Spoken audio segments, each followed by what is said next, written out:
Olá, estamos nós aqui para mais uma aula de processo penal, tratando ainda do tema procedimento sumaríssimo.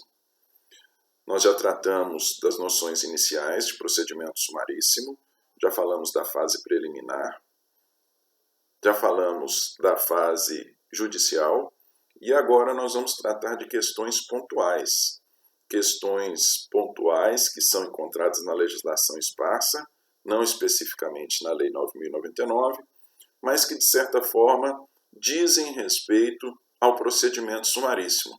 São crimes relativamente comuns, portanto, é importante que nós saibamos quando, de que forma, os institutos da Lei 9.099 podem ser aplicados nestes casos. Tranquilo? Vamos lá. Nós vamos iniciar falando de conexão e continência. É um tema que vocês já estudaram no semestre passado, porém, para nos situarmos, vamos aqui novamente fazer uma rápida revisão. Vocês devem ter visto que conexão é quando um crime, de certa forma, é quando nós temos dois delitos e um delito, de certa forma, está ligado ao outro.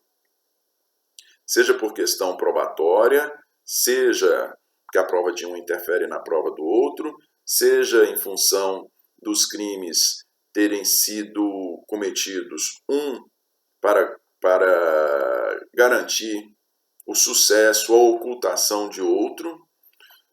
Quanto à continência, fala-se em continência quando um crime está contido dentro do outro, como, por exemplo, quando nós temos um crime cometido em concurso de pessoas, ou quando nós temos concurso de crimes, aí na modalidade de concurso formal, né, quando temos uma só conduta e resultando daí dois resultados, dois crimes diferentes, dois crimes resultantes de uma mesma conduta. Pois bem, o que nos diz o artigo 78? O artigo 78 ele fala do estabelecimento da competência em razão de conexão ou continência. O que nos diz o artigo 78?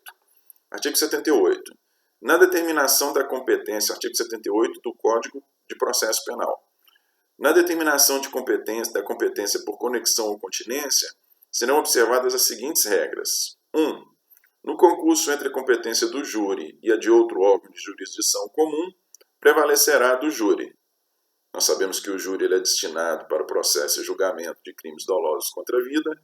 Se nós tivermos duas infrações, uma que seja crime doloso contra a vida e outra que não seja, o júri vai atrair para si a competência para o processo e julgamento dos dois fatos, dos dois crimes. Inciso 2. No concurso de jurisdições da mesma categoria. A. Preponderará a do local da infração, a qual for combinada a pena mais grave. Suponhamos que nós temos dois delitos cometidos em conexão, sendo que um deles foi cometido em uma comarca e o outro foi cometido em outra comarca. Porém, eles foram cometidos em conexão ou continência e eles são de gravidades diversas. Como é que nós vamos determinar a competência? Segundo a linha A do inciso 2, a competência vai ser firmada em razão daquele local em que foi cometido o crime mais grave, o crime de pena mais grave. Tranquilo? A linha B. Prevalecerá do local em que houver corrido maior número de infrações, se as respectivas penas forem de igual gravidade. Se nós tivermos, então, o cometimento de crime em conexão ou continência de vários crimes, suponhamos que sejam 3 crimes de mesma gravidade, 2 deles cometidos em uma comarca e um deles cometidos em uma outra comarca, sendo as jurisdições de mesma categoria, suponhamos que todas sejam juízes de primeiro grau, né, justiça comum estadual, o juiz competente será aquele onde foi cometidos as duas. Nós temos 3 infrações no total, porém em uma comarca foram cometidas 2. O juiz competente será esse em que da comarca em que foram cometidas as 2 infrações. A linha C firmar-se-á a competência por prevenção nos outros casos. Se nós tivermos cometimento de 2 crimes em concurso, em conexão ou continência. 2 crimes, cada um numa comarca. E sendo esses crimes de igual gravidade, se nós tivermos um furto e um furto, como é que vai se firmar a competência para saber quem é o juiz competente? Vai se firmar a competência pela prevenção, ou seja, aquele que primeiro tomar conhecimento do fato, aquele que primeiro iniciar o processo é que passa a ser o juiz competente para ambas as infrações cometidas em conexão ou continência. A linha 3, inciso 3, perdão, no concurso de jurisdições de diversas categorias predominará a de maior graduação. Olha só, pode ser que nós tenhamos crimes cometidos em concurso. Quer ver? Eu vou dizer para vocês uma situação muito relativamente comum na polícia, que a gente testemunha lá no nosso dia a dia. Crimes envolvendo desvio de recurso público. Nós temos o crime de licitação, e esse crime de licitação é atribuído à comissão de licitação, e este crime é um crime conexo com o crime de desvio de verba, que vem posteriormente à fraude na licitação. O que nós temos? Via de regra, se o detentor, e aí falando de município, o prefeito ele tem foro privilegiado. A comissão de licitação não tem foro privilegiado, ela deveria ser julgada em primeira instância, se estivermos falando de recurso público federal, na vara federal. O prefeito ele tem foro privilegiado, então ele é julgado em segunda instância, no TRF. O que acontece? Sendo os crimes cometidos em conexão, o TRF, obedecendo aí o disposto no inciso 3, o TRF ele atrai a competência, porque são jurisdições de categorias distintas, ele atrai a competência não só, além do crime de desvio de verba cometido pelo prefeito, ele também atrai a competência para os crimes de fraude em licitação cometidos pela comissão de licitação que não é detentora de foro privilegiado. Por quê? Em obediência ao inciso 3º. São jurisdições de categorias diferentes, predomina a de maior graduação. A de maior graduação é o tribunal, é o TRF, não é a vara da subseção aqui de Montes Claros. Tranquilo? Inciso 4. No concurso entre jurisdição comum e a especial, prevalecerá essa. Olha só, nós sabemos que a Justiça Federal, a grosso modo, ela é voltada para julgamento de alguns crimes específicos e também para crimes cometidos contra a União. Vou citar aqui um exemplo para vocês. Crimes cometidos em conexão. Se nós tivermos, por exemplo, uma situação relativamente comum que nós temos aqui na polícia. A pessoa que faz extração de areia ou de argila sem autorização do órgão federal competente, que é a Agência Nacional de Mineração, e também sem autorização ambiental, que é de órgão estadual. Ele comete 2 crimes, ele comete um crime ambiental, ele comete um crime contra o patrimônio da União. O crime ambiental é de competência da Justiça Estadual. O crime contra o patrimônio da União é de competência da Justiça Federal. A Justiça Federal ela é uma justiça especializada com relação à justiça comum. Sendo os crimes cometidos em conexão, o que estabelece o inciso 4? No concurso entre jurisdição comum, justiça comum, e jurisdição especial, no caso, Justiça Federal, prevalecerá esta. Ou seja, além de julgar o crime contra o patrimônio da União, que é um crime de uma lei específica, Lei 8.176, a Justiça Federal também vai ser competente para julgar o crime ambiental, que se tivesse sido cometido de maneira isolada, seria, via de regra, de competência da Justiça Estadual, da Justiça Comum. Então, a Justiça Especial, ela atrai a competência para o julgamento, tanto do crime que lhe é específico, no caso, o crime contra o patrimônio da União, como também para o crime comum, que no exemplo dado aqui é o crime ambiental. Tranquilo? Pois bem, falando de conexão e continência, após essas breves palavras aí, falando a respeito de conexão e continência no juizado especial. Como é que é previsto lá no artigo 60 da Lei 9.099? Olha lá. O juizado especial criminal, provido por juízes togados ou togados e leigos, tem competência para conciliação, julgamento e execução das infrações penais de menor potencial ofensivo, respeitadas as regras de conexão ou continência. Infrações de menor potencial ofensivo, né, mais uma vez, aquelas cuja pena máxima é igual ou inferior a 2 anos, respeitadas as regras de conexão e continência. Regras de conexão e continência que estão regulamentadas onde? Estão regulamentadas no Código de Processo Penal. É o que a gente acabou de falar. O que dispõe o parágrafo único? Na reunião de processos perante o juízo comum ou tribunal do júri, decorrentes de aplicação de regras de conexão e continência, observar-se-ão os institutos da transação penal e da composição de danos civis.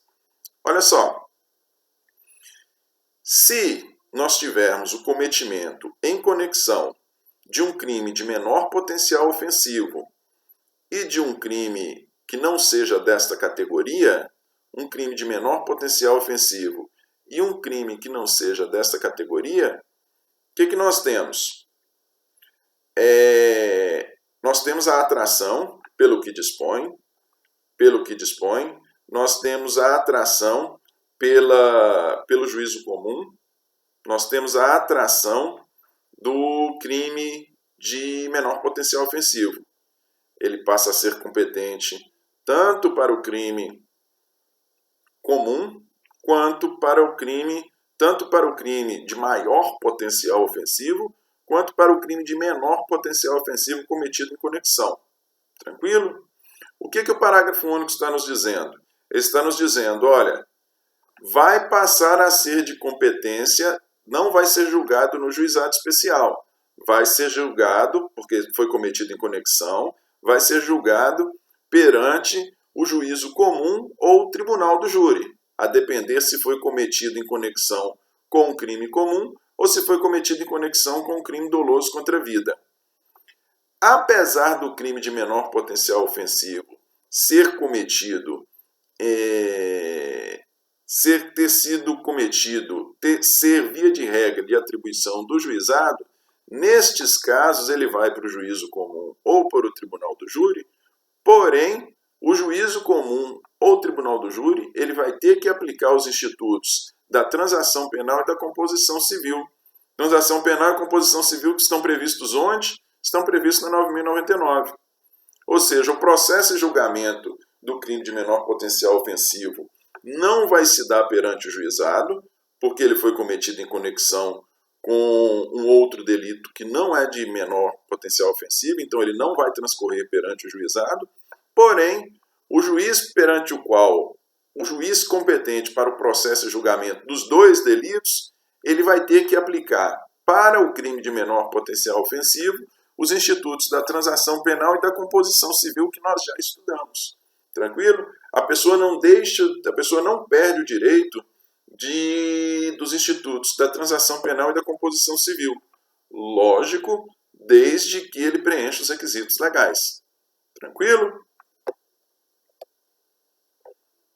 Da mesma forma, dispõe a Lei 10.259 de 2001, que é a lei que estabeleceu a criação do Juizado Especial Criminal no âmbito federal. Dispõe lá o parágrafo 2º. Compete ao Juizado Especial Federal Criminal processar e julgar os feitos de competência da Justiça Federal relativos às infrações de menor potencial ofensivo, respeitadas as regras de conexão e continência. Mais uma vez, vemos aqui a previsão do respeito, da necessidade de se respeitar as regras de conexão e continência. Mais uma vez, previstas onde? Previstas no Código de Processo Penal, foi o que a gente fez menção inicialmente. Parágrafo único. Na reunião de processo perante o juízo comum ou tribunal do júri, decorrente da aplicação das regras de conexão e continência, observar-se-ão os institutos da transação penal e da composição dos danos civis. Se nós estivermos diante de crimes de competência da Justiça Federal, sendo um destes crimes de menor potencial ofensivo e outro deles de maior potencial ofensivo, tendo eles sido cometidos em conexão ou continência, não poderão eles ser julgados perante o juizado. Por quê? Porque o juizado só é competente para o crime de menor potencial ofensivo. Nós temos a justiça, o juízo competente para o processo de julgamento passa a ser o juízo comum, ou o tribunal do júri, vai ser o tribunal do júri se o crime de menor potencial ofensivo tivesse sido cometido em conexão com um crime doloso contra a vida. Passa a ser competente ou o juízo comum ou o tribunal do júri, e apesar do crime de menor potencial ofensivo cometido em conexão, apesar dele não ser julgado perante o juizado especial federal, apesar dele não ser julgado perante o juizado especial federal, ainda assim o juízo comum ou o tribunal do júri, que passará a ser competente para o julgamento dele, em razão da conexão, esse juízo criminal ou o tribunal do júri estará obrigado a observar os institutos da transação penal e da composição dos danos civis, em sendo possível, em preenchendo o réu os requisitos para obtenção da transação penal ou da composição dos danos civis, esses institutos serão aplicados. Tranquilo? Caminhando mais um tiquinho. Artigo 63 do Código Penal. Agora nós vamos falar de reincidência. Verifica-se a reincidência quando o agente comete novo crime depois de transitar em julgado a sentença que, no país ou no estrangeiro, tenha condenado por crime anterior. Nós sabemos, esse conceito técnico de reincidência, para que haja reincidência nós precisamos do cometimento de um novo crime após o trânsito em julgado de sentença que tenha condenado a pessoa por cometimento de crime anterior. Beleza? Pois bem, olha só para vocês verem. Os principais institutos que nós temos no juizado são a transação penal e a suspensão condicional do processo, não é isso? Nós vimos a transação penal, que é própria do juizado, e nós vimos a suspensão condicional do processo, que aí ocorre não só no juizado, mas ocorre também no juízo comum, em outras esferas do judiciário. Vamos lá. O que estabelece o artigo 76? Que fala da transação. Havendo representação ou tratando-se de crime de ação penal pública incondicionada, não sendo o caso de arquivamento, o Ministério Público poderá propor a aplicação imediata de pena restritiva de direito ou multa a ser especificada na proposta. Parágrafo 2º do artigo 76 da Lei 9.099. Não se admitirá a proposta se ficar comprovado: 1. Ter sido o autor da infração condenado pela prática de crime a pena privativa de liberdade por sentença definitiva. Então vejam só, primeira situação, artigo 76, transação penal. O que estabelece o parágrafo 2º, inciso 1? Se a pessoa for reincidente, sendo essa reincidência, sendo a pena anterior, pena privativa, condenação por pena privativa de liberdade, ela não faz direito, ela não faz jus à transação penal. Beleza? Agora vamos ver o artigo 89, que trata da suspensão condicional do processo. Artigo 89, também da Lei 9.099. Nos crimes em que a pena mínima combinada for igual ou inferior a 1 ano, abrangidas ou não por essa lei, o Ministério Público, ao oferecer a denúncia, poderá propor a suspensão do processo por 2 a 4 anos, desde que o acusado não esteja sendo processado ou não tenha sido condenado por outro crime, presentes os demais requisitos que autorizam a suspensão condicional da pena. Olha só, a suspensão condicional da pena lá no artigo 77 do Código Penal. Olha só para vocês verem. Um dos requisitos, então, para a pessoa ter direito à suspensão condicional do processo é que a pessoa não tenha sido condenada por outro crime. Ou seja, a pessoa não pode ser reincidente. Então, para a transação penal, a pessoa não pode ser reincidente tendo sofrido na condenação anterior pena privativa de liberdade. Para a transação, para a suspensão do artigo 89, a pessoa não pode ter sido condenada por outro crime anteriormente, ela também não pode ser reincidente. Vejam só vocês, nós vimos então que não pode ser aplicado a reincidência, não pode ser aplicado os principais institutos despenalizadores previstos na Lei 9.099, que são a transação penal e a suspensão condicional do processo. Apesar de poderem ser aplicados esses institutos, se nós estivermos diante de uma pessoa, diante de um autor que tenha cometido um crime de menor potencial ofensivo, ou seja, pena máxima igual ou inferior a 2 anos, ele terá direito, por mais que ele não tenha direito, sendo ele reincidente, à transação e à suspensão, por mais que ele não tenha direito à transação e à suspensão, conforme disposto no artigo 76, parágrafo 2º, 1 e no artigo 89 da Lei 9.099, ainda assim nós teremos a aplicação do procedimento sumaríssimo. Ainda assim nós teremos a aplicação do procedimento sumaríssimo. Nós só não teremos a aplicação dos institutos despenalizadores. Tranquilo? Então essa é a observação no que diz respeito à reincidência. Aplicará sim procedimento sumaríssimo, não se aplicarão os institutos despenalizadores. Crimes militares. Nós sabemos que tem alguns crimes, são crimes militares previstos no Código Penal Militar, crimes que são crimes de competência da Justiça Militar, crimes que são cometidos por militares.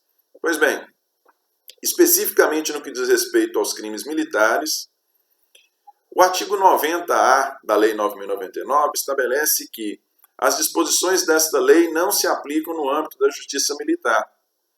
O que quer isso dizer? No caso em havendo o cometimento de um crime militar,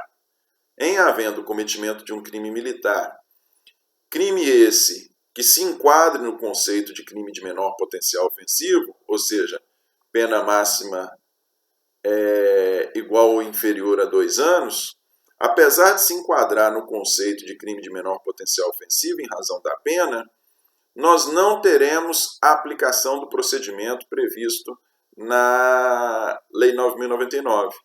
E aqui é importante dizer que não é só não se aplicar os institutos da transação e do procedimento, nem a transação, nem a suspensão condicional do processo. Não é só não aplicar esses institutos despenalizadores. Se nós estivermos diante de crimes militares, não se aplica a Lei 9.099, o procedimento sumaríssimo, de forma nenhuma. O artigo 90A ele é bem claro. As disposições desta lei não se aplicam no âmbito da Justiça Militar. A Justiça Militar tem o seu procedimento próprio e é este procedimento próprio que vai ser aplicado, ainda que, mesmo que o crime cometido seja um crime considerado de menor potencial ofensivo nos termos da Lei 9.099. Lei de drogas. Lei de drogas. Olha só, vamos lá. Lei de drogas. Lei 11.343 de 2006. Vamos falar especificamente lá do artigo 28, que é o crime de uso de drogas. Ainda é crime, né? Tem, como eu disse para vocês, aquela pena sui generis de advertência, mas ainda é crime. Está previsto como uma conduta criminosa. Artigo 28. Quem adquirir, guardar, tiver em depósito, transportar ou trouxer consigo para consumo pessoal drogas em desacordo, sem autorização ou em desacordo com determinação legal ou regulamentar, será submetido às seguintes penas: 1. Advertência. 2. Prestação de serviço à comunidade. 3. Medida educativa de comparecimento a programa ou curso educativo. Artigo 48 da 11.343. Então, o artigo 28 é o crime. Artigo 48. O procedimento relativo aos processos por crimes definidos neste título rege-se pelo disposto neste capítulo, aplicando-se subsidiariamente as disposições do Código de Processo Penal e da Lei de Execução Penal. Parágrafo 1º. O agente de qualquer das condutas previstas no artigo 28 dessa lei, ou seja, do crime de uso, salvo se houver em concurso com crimes do 33 a 37, 33 a 37 da Lei 11.343, trata de tráfico. Será processado e julgado na forma do artigo 60 e seguintes da Lei 9.099, que dispõe sobre juizados especiais criminais. Olha só, o que o parágrafo 1º está nos dizendo? Ele está nos dizendo, olha, aquele que comete o crime de uso, ele será processado nos termos da Lei 9.099. A ele será aplicado o procedimento sumaríssimo, a menos que ele tenha cometido o crime de uso em concurso com alguma das modalidades de crime de tráfico. Porque o crime de tráfico ele não se enquadra como sendo crime de menor potencial ofensivo. Por que se fez necessário o parágrafo 1º do artigo 48 estabelecer isso? Nós já sabemos que nós já temos o conceito de crime de menor potencial ofensivo. Por que se fez necessário o parágrafo 1º fazer expressa referência? É porque, conforme nós acabamos de ver aqui no artigo 28, quais são as penas? Advertência sobre efeito das drogas, prestação de serviço à comunidade, medida educativa de comparecimento a programa ou curso educativo. Nós não temos aqui entre as penas, pena privativa de liberdade. Então não dá para nós sabermos se o uso, simplesmente levando em consideração os critérios estabelecidos pela 9.099, pela Lei 9.099, o que precisa saber? O que nós precisamos saber para constatar se um crime é de menor potencial ofensivo ou não? Nós precisamos saber qual é a pena, né? Pena igual ou inferior a 2 anos. Como o artigo 28 de uso não faz nenhuma referência à pena privativa de liberdade, nós ficamos assim no escuro, sem saber se seria ou não seria. Então, para dirimir essa dúvida, o artigo 48 da 11.343 foi expresso, o parágrafo 1º, no sentido de falar, olha, se o crime de uso não tivesse sido cometido em concurso com o crime de tráfico, se o crime de uso tivesse sido cometido de maneira isolada, a ele vão se explicar as leis, as disposições da Lei 9.099. Aí nós estamos falando tanto do procedimento sumaríssimo, quanto os institutos da transação e da suspensão. Tranquilo? Seguindo mais um pouquinho, Lei Maria da Penha, Lei 11.340. O que dispõe lá o artigo 41? Aos crimes praticados com violência doméstica e familiar contra a mulher, independentemente da pena prevista, não se aplica a Lei 9.099, de 26 de setembro de 95. O que o artigo 41 está estabelecendo? Está estabelecendo, olha, nos crimes previstos nos crimes cometidos contra a mulher, praticados com violência doméstica ou familiar, ou seja, os crimes lá indicados na Maria da Penha, os crimes que constituem, os crimes que integram a chamada crimes vulgarmente conhecidos como Maria da Penha, nestes crimes, desde que praticados com violência doméstica ou familiar, a eles não se aplicam a Lei 9.099, independentemente da pena. Ou seja, um crime praticado contra a mulher, em função da sua condição de mulher, que tenha na conduta violência doméstica ou familiar, mesmo que a pena máxima seja igual ou inferior a 2 anos, a ele não vai se aplicar a Lei 9.099. E quando se fala a ele não vai se aplicar a Lei 9.099, nós não estamos falando só dos institutos da transação e da suspensão, não. Nós estamos falando que não vai se aplicar o procedimento sumaríssimo. Tranquilo? Estatuto do Idoso. Estatuto do Idoso. O Estatuto do Idoso é a Lei 10.741 de 2003.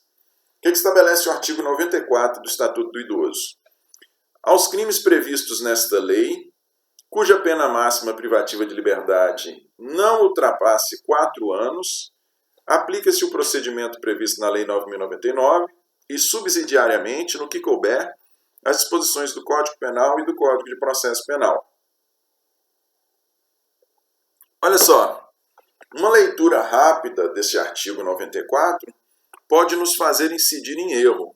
Porque o que o artigo 94 está nos dizendo? Ele está nos dizendo, olha, para os crimes previstos no Estatuto do Idoso, os crimes previstos no Estatuto do Idoso, cuja pena não ultrapasse 4 anos, vai ser aplicado o procedimento da Lei 9.099. Ou seja, uma rápida leitura, que é uma primeira leitura, nós somos levados a entender que, peraí, quer dizer então que nos crimes que estão previstos, para os crimes previstos no Estatuto do Idoso, nós temos um novo conceito de crime de menor potencial ofensivo, ou seja, deixou de ser de pena igual ou inferior a 2 anos e passou agora a ser de pena que não ultrapasse 4 anos, ampliou-se o conceito de crime de menor potencial ofensivo quando o crime é cometido, quando o crime cometido é um dos previstos no Estatuto do Idoso. Não facilitou para o autor do crime. Ao contrário, o que o artigo 94 estabelece é o seguinte: nós vamos aplicar o Estatuto do Idoso, nós vamos aplicar o procedimento da Lei 9.099, que é um procedimento mais célere, que é um procedimento mais rápido, exatamente por ser o idoso uma pessoa se encontrar numa situação de vulnerabilidade. Nós vamos aplicar o procedimento, mesmo que o crime, não só para o crime de pena igual ou inferior a 2 anos, nós vamos aplicar o procedimento da Lei 9.099 para os crimes cuja pena não ultrapasse 4 anos, desde que sejam os crimes previstos no Estatuto do Idoso. Com isso, o que se quer é que o processo de julgamento destes crimes seja mais rápido. Da mesmíssima forma, os institutos da transação penal e da suspensão condicional do processo, eles só vão ser aplicados de acordo com os critérios estabelecidos na 9.099. Nós não tivemos alteração no que diz respeito a esses institutos despenalizadores. Eles vão ser aplicados obedecendo os critérios da 9.099. Só se for a infração inferior a 2 anos, o procedimento aplicado será o da Lei 9.099 para os crimes punidos com pena de até 4 anos, crimes do Estatuto do Idoso. Porém, a transação penal vai continuar sendo para crime cuja pena não ultrapasse, para os crimes de menor potencial ofensivo, para os crimes lá de pena igual ou inferior a 2 anos, e a transação penal também, a suspensão condicional do processo também vai ter que obedecer os critérios estabelecidos lá no artigo 89, não é isso? A pena mínima combinada for igual ou inferior a 1 ano, ou seja, a pena mínima para quem comete crime contra o idoso previsto no Estatuto do Idoso, ele só terá direito à suspensão do processo se o crime tiver pena mínima igual ou inferior a 1 ano. E ele só terá direito à transação penal se o crime for apenado com pena máxima de 2 anos. O que nós tivemos foi simplesmente uma ampliação da competência do juizado no caso de crimes cometidos contra o idoso. É exatamente para garantir, mais uma vez, o idoso ele é uma pessoa em vulnerabilidade, é para garantir que os crimes cometidos contra ele tenham um processo de julgamento mais rápido, porque o procedimento sumaríssimo é mais rápido do que o sumário, que é mais rápido do que o ordinário. Certo? Crime eleitoral. Artigo 35. Os crimes eleitorais estão previstos lá na Lei 4.737. Artigo 35. Compete aos juízes, 2, juízes eleitorais, processar e julgar os crimes eleitorais e os comuns que lhe forem conexos, ressalvada a competência originária do Tribunal Superior e dos tribunais regionais. O que nós temos aqui? Nós sabemos que a Lei 9.099 ela criou o juizado, ela não só criou os institutos da transação e da suspensão, como também ela criou o próprio juizado especial criminal. O que o artigo 35 do Código Eleitoral está dizendo? Ele está falando, ó, os crimes eleitorais, mesmo que sejam crimes de menor potencial ofensivo, eles não são, o processo e julgamento deles é de competência da Justiça Eleitoral, não do Juizado Especial Criminal. Como exemplo, por mais que nós tenhamos a aplicação dos institutos despenalizadores, eles não vão se dar, institutos penalizadores, suspensão e transação, a aplicação desses institutos não vai se dar no âmbito do juizado, mas sim no âmbito da Justiça Eleitoral, que é a competente, conforme dispõe o artigo 35.2, para o processo e julgamento dos crimes eleitorais. Artigo 334, um exemplo de crime eleitoral que se enquadra no conceito de crime de menor potencial ofensivo e, por conseguinte, é possível a aplicação dos institutos despenalizadores, do Instituto Despenalizador da Transação. Artigo 334. Utilizar a organização comercial de vendas, distribuição de mercadoria, prêmios e sorteios para propaganda ou aliciamento de eleitores. Pena, detenção de 6 meses a 1 ano e cassação do registro se o responsável for candidato. Veja aí, detenção de 6 meses a 1 ano, pena máxima 1 ano, então é inferior igual ou inferior a 2, é infração de menor potencial ofensivo? É infração de menor potencial ofensivo. Cabe a transação penal? Cabe a transação penal. Apesar de ser infração de menor potencial ofensivo, seu processo de julgamento não vai ser no Juizado Especial Criminal. Seu processo de julgamento vai ser na Justiça Eleitoral, porém, na Justiça Eleitoral será aplicado o Instituto da Transação Penal. Tranquilo? Competência originária dos tribunais. Olha só, nós sabemos que tem algumas autoridades que são detentoras de foro privilegiado, não é? E em função de terem esse foro privilegiado, o processo de julgamento de crimes atribuídos a ela normalmente se inicia nos tribunais. Está lá. Compete ao STJ, um exemplo. Superior Tribunal de Justiça. Inciso 1. Processar e julgar originalmente. A linha A. Nos crimes comuns, governador de Estado do Distrito Federal, e nestes e nos de responsabilidade, desembargadores dos Tribunais de Justiça do Distrito Federal, membros dos Tribunais de Contas do Estado do Distrito Federal, dos Tribunais Regionais Federais, dos Tribunais Regionais Eleitorais e do Trabalho, os membros dos Conselhos ou Tribunais de Contas dos municípios e do Ministério Público da União que oficiem perante o tribunal. Então, vejam, você tem uma categoria aqui de autoridades cuja competência para o processo de julgamento dos crimes cometidos por ela, inclusive dos crimes por elas, inclusive dos crimes comuns, a competência do STJ. Beleza. Se essa pessoa, se qualquer dessas autoridades vier a cometer um crime de menor potencial ofensivo, um crime cuja pena máxima não ultrapasse 2 anos, via de regra, qual é a competência? A competência do juizado. Porém, em função delas serem detentoras de foro privilegiado, elas não serão julgadas perante o juizado, elas serão julgadas perante o tribunal competente. No exemplo dado aqui, serão julgadas perante o STJ. Porém, apesar de não serem julgadas no juizado, sendo a infração por elas cometida a infração de menor potencial ofensivo, no exemplo dado aqui, o STJ ele está obrigado a, desde que preenchidos os requisitos legais, aplicar os institutos da transação penal e os institutos da transação penal e da suspensão condicional do processo, previsto na 9.099. O juizado ele não é competente para o processo de julgamento em razão dessas autoridades possuírem foro privilegiado. Porém,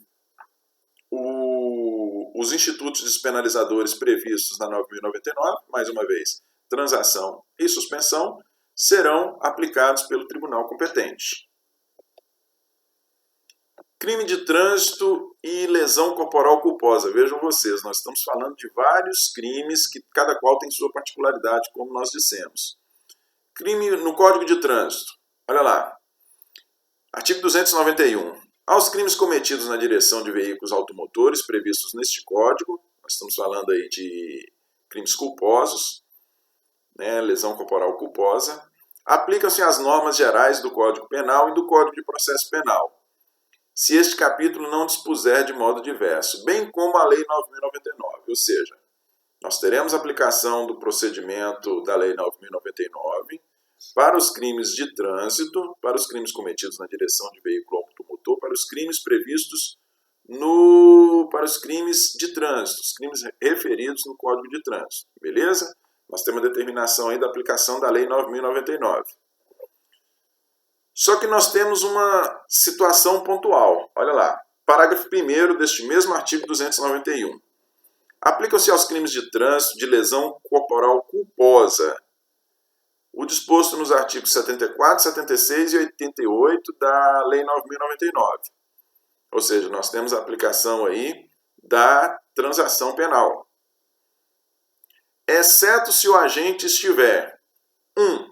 Sob a influência de álcool ou qualquer outra substância psicoativa que determine dependência. 2. Participando em via pública de corrida, disputa ou competição automobilística, de exibição ou demonstração de perícia em manobra de veículo automotor, não autorizada pela autoridade competente. 3. Transitando em velocidade superior à máxima permitida em 50 km por hora. Parágrafo 2º, nas hipóteses do parágrafo 1º desse artigo, deverá ser instaurado inquérito policial para a investigação da infração penal. Olha só, gente. O que nós temos, de que maneira o parágrafo 1º excepcionou o caput do 291? Se for cometido lesão corporal culposa na direção de veículo automotor, o autor fará jus à transação penal, né? O 291 não falou que aplica a Lei 9.099? Ele fará jus à transação penal. Porém, o parágrafo 1º excepciona em 3 situações. Se for cometido sob influência de álcool, se estiver participando de disputa, inciso 2, inciso 3, transitando em velocidade excessiva. Nestes casos, por mais que o crime seja um crime de menor potencial ofensivo e, portanto, seja aplicado os institutos, seja cabível a aplicação dos institutos despenalizadores da Lei 9.099, a circunstância da pessoa ter cometido a lesão corporal culposa em uma dessas situações previstas nos incisos do parágrafo 1º, retira dele o direito de ser beneficiado com a transação penal. Então, essa aqui é uma excepcionalidade, a aplicação da transação penal, mesmo que a pessoa se enquadre mesmo que o crime cometido pela pessoa se enquadre na definição genérica prevista na Lei 9.099 para crimes de menor potencial ofensivo. Tranquilo? E por fim, o último dos nossos temas é a emendatio libelli, que nós também já estudamos. Vocês se recordam, a emendatio libelli é quando o juiz dá uma nova definição jurídica ao fato, apresentado, não há mudança do fato, o fato é o mesmo, ele apenas dá uma definição jurídica diferente da que havia dado o Ministério Público. O que diz o artigo 383? O juiz, sem modificar a descrição do fato contido na denúncia ou queixa, poderá atribuir-lhe definição jurídica diversa, ainda que, em consequência, tenha que aplicar pena mais grave. Parágrafo 1º.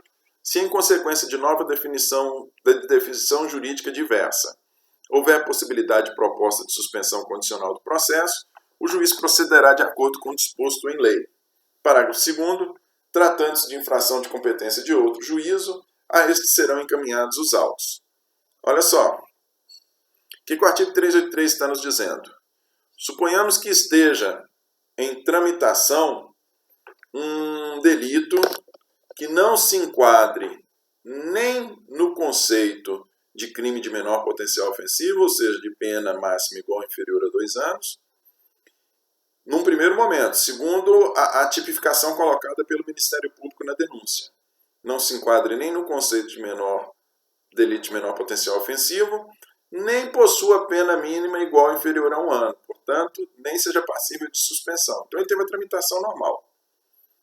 Na hora do juiz sentenciar Se ele entender, se ele, utilizando-se da emendatio libelli, se ele der nova definição jurídica para o fato, e se essa definição, num primeiro momento, fazer com que o crime caia na categoria em que é possível a suspensão condicional do processo, o juiz vai dar sequência para que se proceda à suspensão condicional do processo. Isso é o que nos diz o parágrafo 1º, ele vai aplicar o instituto. Parágrafo 2º, se dessa nova definição jurídica nós não tivermos, o juiz for ainda mais, o entendimento dele, demonstrar que ele foi ainda mais bonzinho, digamos assim, ele não só entendeu que era um crime que a pena mínima passou a ser igual ou inferior a 1 ano, não. Ele entendeu que é um crime cuja pena máxima é igual ou inferior a 2 anos, ou seja, cuja pena máxima é um crime de menor potencial ofensivo. O que o juiz faz? O que estabelece o parágrafo 2º? Tratando-se de infração de competência de outro juízo, a esses serão encaminhados os autos. Se o juiz entender que se trata de um crime de menor potencial ofensivo, na hora de sentenciar, ele pega esse processo e encaminha para o juizado, para que lá no juizado se dê a aplicação do Instituto da Transação Penal. Tranquilo? Se for possível a suspensão, ele mesmo aplica. Se ele entender que é um delito de menor potencial ofensivo, ele encaminha para o juizado, para que lá no juizado seja dado o procedimento de acordo com a 9.099, seja possível fazer a transação penal. Ainda falando de emendatio libelli, a súmula 337 do STJ confirma o 383 do CPP, dispondo que é cabível a suspensão condicional do processo na desclassificação do crime e na procedência parcial da pretensão punitiva. Se na hora do juiz sentenciar, se ele desclassificar, alterar a definição jurídica, ou se ele entender que há uma procedência parcial, ou seja, que não são todos aqueles crimes que foram atribuídos, mas restaram apenas alguns ou algum, e esse que restou é possível a suspensão, o juiz assim vai proceder. Tranquilo? Aqui nós encerramos nossa aula. Como dissemos, nós tratamos apenas de questões pontuais relativas à aplicação da Lei 9.099 em algumas leis específicas. Tranquilo? Então, até a nossa próxima aula.